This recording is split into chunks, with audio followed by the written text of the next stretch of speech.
خبر شامل کرتے ہیں باولپور کی صاحب تحصیل اور شریف کے نوائی علاقے موضع بختیاریاں اور کچی لال سے، جہاں پر دونوں علاقے سیلاب سے متاثر ہو چکے۔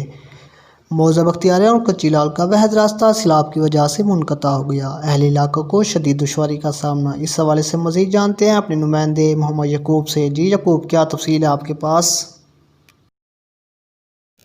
جی بالکل، میں اس وقت موجود ہوں تحصیل علی پور کا علاقہ ہے موضع کچی لال وہاں پر۔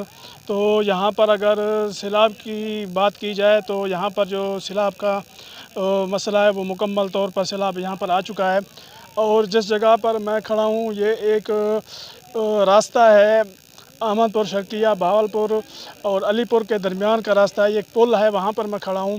یہ مکمل طور پر اس کے اوپر پانی آ چکا ہے۔ ہم اسی حوالے سے پوچھیں گے یہاں کے اہل علاقہ سے ان کا کیا کہنا ہے۔ جی میں پہلے تو بہت شکر گزار ہوں علی پور HD نیوز والوں کا، جنہوں نے ہمارے کے لیے یہاں پہ تشریف لیا اور اپنے ٹائم سے ٹائم نکالا ہے، اور میں بے حد مشکور ہوں۔ علی پور HD ہمیشہ غریبوں کی آواز بنتا رہا ہے۔ تو میں انتظامیہ کی بات کروں، یہاں پہ انتظامیہ جو ہے وہ نہیں پہنچی۔ یہ واحد راستہ تھا تحصیل علی پور اور تحصیل احمد پور شرقیہ کا، جو منقطع ہو چکا ہے۔ آپ دیکھ سکتے ہیں یہاں پہ گھٹنوں گھٹنوں پانی ہے۔ یہاں پہ لوگ جو ہیں وہ دشواری کا سامنا کرنا پڑ رہا ہے لوگوں کو۔ یہاں پہ مریض ہیں، اور یہاں پہ جتنا بھی ہمارا آنے جانے کا راستہ تھا وہ ختم ہو چکا ہے۔ یہاں پہ اگر کوئی انتظامیہ کی جانب سے بات کی جائے تو کوئی یہاں پہ دکھائی نہیں دے رہا۔ موٹر سائیکل اور کار وغیرہ جو ہے وہ نہیں جا سکتی۔ ہم کہاں جائیں؟ آخر ہمارے ساتھ ایسا کیوں سلوک کیا جاتا ہے؟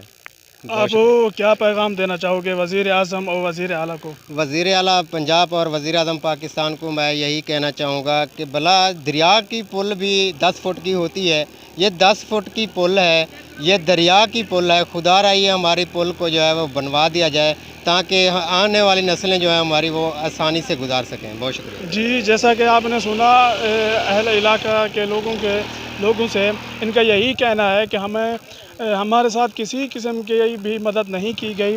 ہم یہاں پر پریشان ہیں، مجبور ہیں، اور انتظامیہ کا کوئی آدمی یہاں پر نہیں آیا، اور ہمیں جو ہے نا ہر قسم کی سہولیات دی جائیں۔ جی